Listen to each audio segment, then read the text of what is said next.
কিছু বলবো ভাবি? এত রোদে গরমে কোথায় গিয়েছিলি? মা একটু বাজারে পাঠিয়েছিল ভাবি।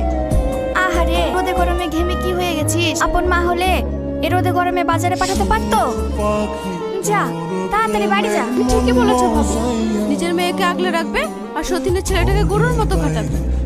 লোকে ঠিকই বলে, সৎ মা কখনো আপন হয় না।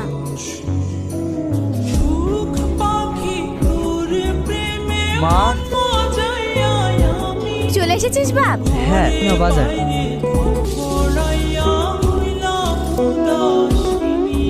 মা, আমি একটু বেরোচ্ছি। বেরোচ্ছি মানে? রোদে গরমে এই সময় কোথায় যাবি তুই? আহারে, রোদে গরমে ঘেমে কি হয়ে গেছিস? আপন মা হলে এ রোদে গরমে বাজারে পাঠাতে পারতো। তুমি ঠিকই বলেছো ভাবি, নিজের মেয়েকে আগলে রাখবে আর সতীনের ছেলেটাকে গরুর মতো খাটাবে।